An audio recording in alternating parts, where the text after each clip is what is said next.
Math অলিম্পিয়াডের আমরা একটি খুবই গুরুত্বপূর্ণ একটি ম্যাথমেটিক্যাল টার্ম সলভ করব। এটি হলো A square plus A square সমান 800, এ প্লাস বি সমান 800। তাহলে B by A is equal to hot. তাহলে A square plus A square সমান কত? 800। আর এ প্লাস বি সমান কত? 800। তো B by is equal to কত হবে?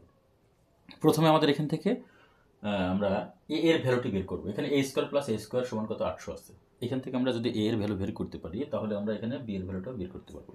সো আমরা A square plus A square সমান কি লিখবো? এখানে 800 বা 2a স্কোয়ার সমান কত? 800 বা এ স্কোয়ার সমান কত হবে?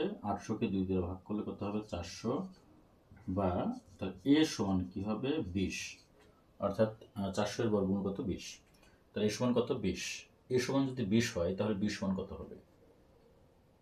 তাহলে এ প্লাস বি সমান কত? 800।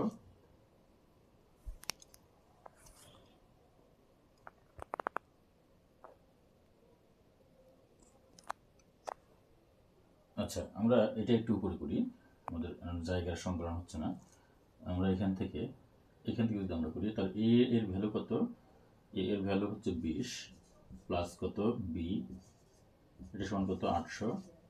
তাহলে বি সমান কত হবে? 800 মাইনাস কত? 20, তার মানে হলো কত? 780। 780। তাহলে এ এর ভ্যালু কত আসলো? 20 আর বি এর ভ্যালু কত? 780। তাহলে বি বাই এ সমান কত হবে? এই যে বি এর ভ্যালু কত? 780 আর এ এর ভ্যালু কত? এই যে 20। ওকে, তাহলে আমরা এখানে কত দিয়ে ভাগ করতে পারি? এখানে 0 0 কেটে গেলে তাহলে এখানে 2 দিয়ে আমরা 78কে যদি ভাগ করি তাহলে কত আসে? 39। তাহলে B by A is equal to কত? 39। B by is equal to কত হবে? 39। ঠিক আছে, তাহলে A square plus A square is equal to কত? 800। A plus B is equal to 800। তাহলে B by is equal to hot. তাহলে আমরা A square plus A square is equal to 800 নিয়ে কাজ করি। A square plus A square is equal to 800। তাহলে A square plus A square মানে 2a square is equal to 800। A square is equal to 800কে 2 দিয়ে ভাগ করলে হয় 400। তাহলে এ ইজ ইকুয়াল টু কত হবে? 20, মানে 400কে বর্গমূল করলে কত হবে? 20। এর ভ্যালু যদি 20 পাই তাহলে আমরা A plus B is equal to 800 জায়গায় যদি আমরা 20 বসাই, এর value plus B is equal to 800, তাহলে B is equal to 800 minus কত? 20, তার মানে কত? 780। এবার B by is equal to কত হবে? 780 বাই কত? 20, তাহলে এটাকে ভাগ করলে কত হবে? 39। ঠিক আছে, তাহলে আমাদের অ্যান্সার কত হবে? 39। এভাবে কিন্তু আমরা এই টাইপের কোয়েশ্চেনগুলো আমরা খুব সুন্দরভাবে সলভ করতে পারি। সকলকে সুস্থতা কামনা করে শেষ করছি। আল্লাহ হাফেজ।